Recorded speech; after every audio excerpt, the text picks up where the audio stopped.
Hoje o nosso tema é banheiros. 5 erros que você não pode cometer na hora de reformar o seu banheiro. Vem comigo!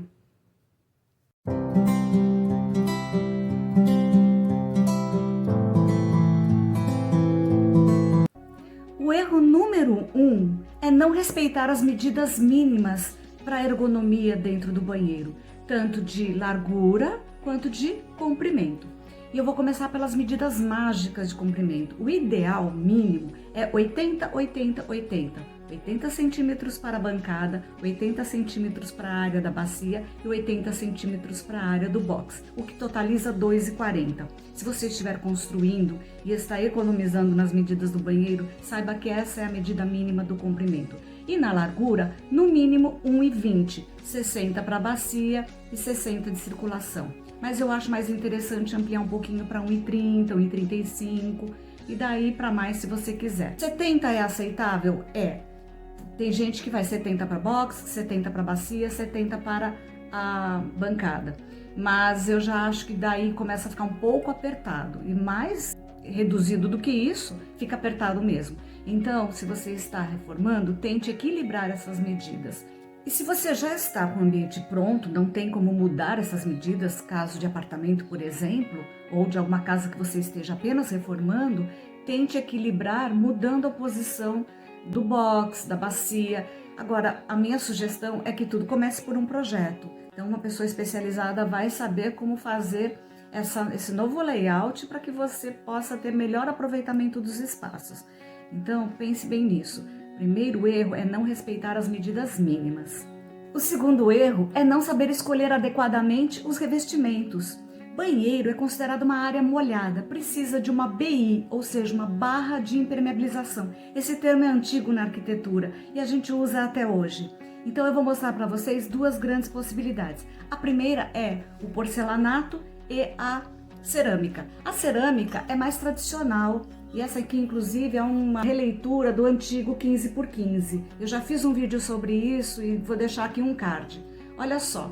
Então, a gente sabe que é uma cerâmica porque a parte de trás, que a gente chama de biscoito, na verdade o que a gente chama de biscoito é isso aqui, ó, tá? É a base total do revestimento. E isso aqui é a parte esmaltada. Então, o biscoito na cerâmica é fácil de reconhecer porque ele é levemente rosado, por ser feito de argila, né? Então, tem uma cor que lembra a terracota. Já no porcelanato, a gente tem a base com uma mistura mineral e ele é mais acinzentado. Inclusive, o porcelanato permite que o corte seja totalmente reto, que é o que a gente chama de retificado. O que vai dar, na prática, vou usar aqui as amostras, um rejunte bem fininho, de 1 milímetro, 1,5 milímetros, mais ou menos, tá? Até 2, mas eu recomendo 1,5, fica bom. Então a gente pode aproximar mais as peças. Eu tô usando duas peças diferentes só a título de ilustração, ó, tá? Então o rejunte fica mínimo quando a gente trabalha com um porcelanato retificado.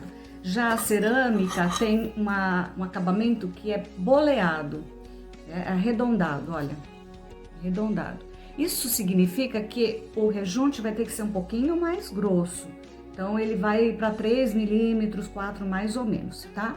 Vai depender também do efeito que se quer dar, porque você pode pintar o rejunte, fazer algumas artes, né? Então, isso aqui é uma cerâmica, isso é um porcelanato.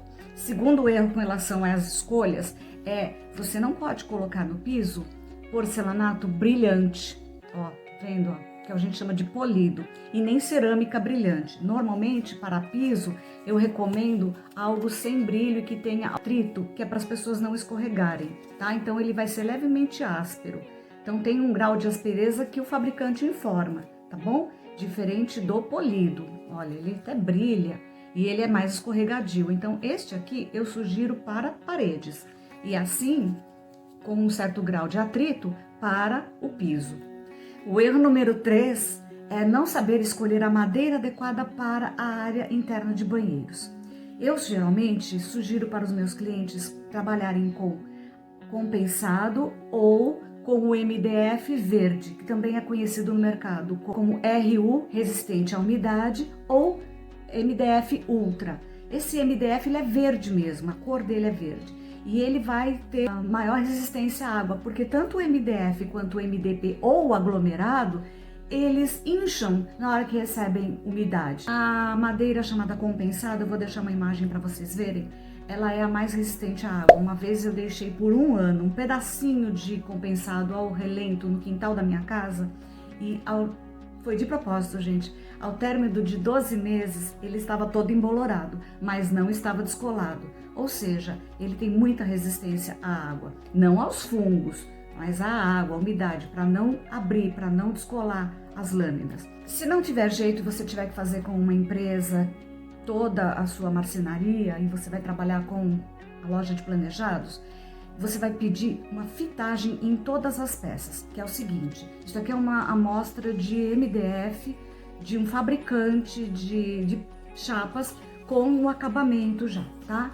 E aqui na lateral, essa peça é fininha porque ela é uma amostra, normalmente as peças têm de 15, 18, 20, você vai pedir uma fita plástica mesmo, semelhante ao desenho da madeira que era colada aqui.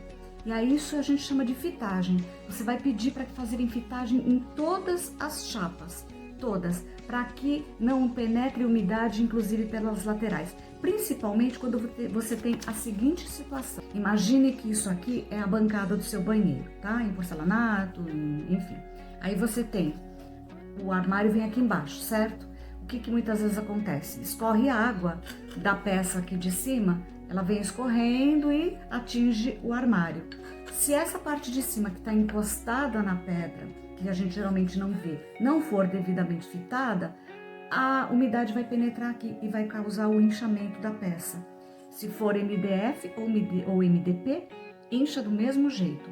Se for compensado, como eu falei para vocês, aguenta bem, mas não aguenta os fungos, então pode embolorar. Então, em todos os casos, eu sempre recomendo fitagem em tudo, em todas as laterais da peça. Isso é uma dica super importante e muita gente se esquece. E depois, na hora que dá problema, fica arrependido. E trocar armário, mandar consertar, fica muito caro. Então, fazendo um projeto bem feitinho desde o começo, não vai dar problema, tá bom? Você só vai trocar se enjoar, não porque deu problema, tá? Fica a dica. O quarto erro é não planejar a iluminação. Primeira coisa, se possível, tenha iluminação natural no seu banheiro, mas alguns apartamentos não têm, isso não é possível. Então, invista, capriche na iluminação artificial.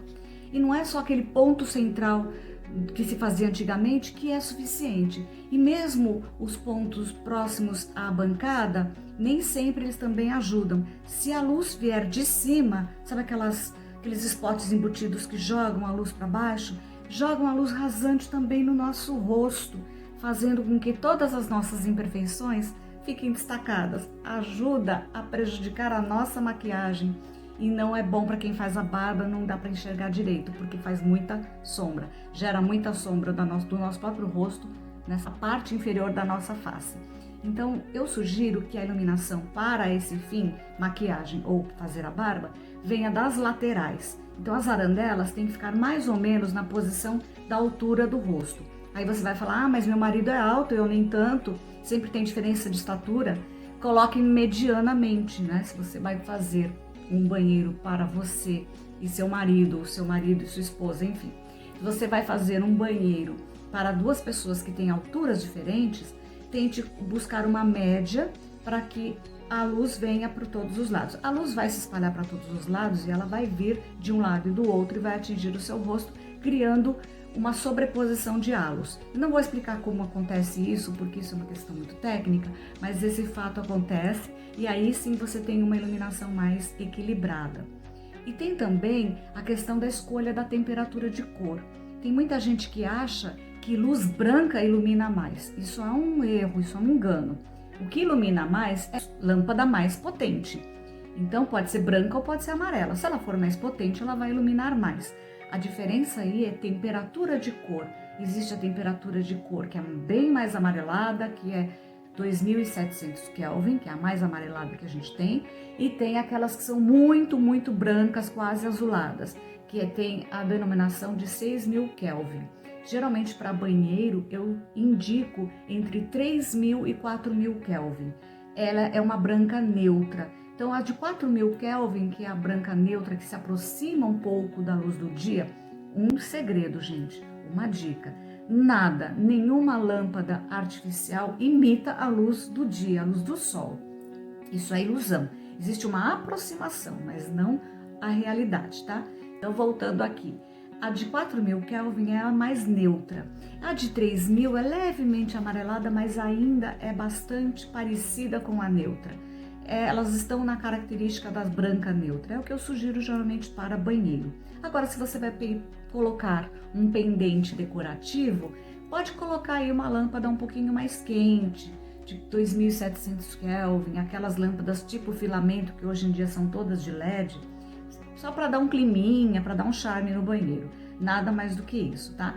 Para essa função de iluminar o rosto, eu sugiro esse tipo de trabalho. Se você contrata um arquiteto, ele com certeza vai saber escolher direitinho a temperatura de cor e o tipo de lâmpada para colocar no seu banheiro, tá? Mas existem outros aspectos também. Você pode querer colocar uma iluminação cênica.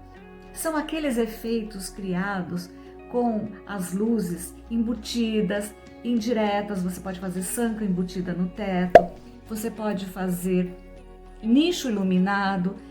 Qual a finalidade? Criar um clima, deixar um ambiente mais simpático, mais agradável. Você pode fazer wall wash. Se você colocou revestimento 3D, você pode fazer aquela varredura de luz, que a gente chama de wall wash, tá? Varredura de luz ou banho de luz, para destacar os elementos desse revestimento todo enfeitado que você escolheu, ou dessas irregularidades que você escolheu.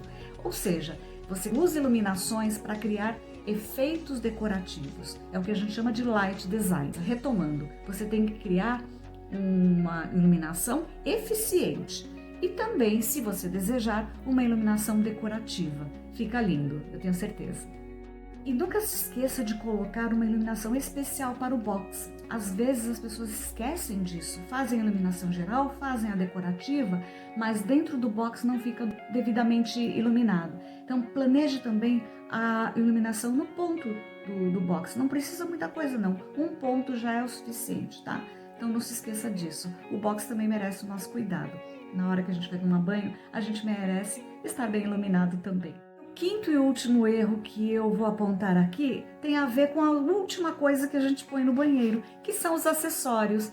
Então, muitas vezes as pessoas se esquecem de planejar durante o projeto onde os acessórios vão ficar. Aí, depois decidem colocar acessórios ou que não cabem ou vão acabar furando um cano na hora de colocar um cabide, por exemplo. Então, planejar os acessórios no projeto, por isso que o projeto é importante, é fundamental, porque você vai saber direitinho o ponto onde colocar os acessórios.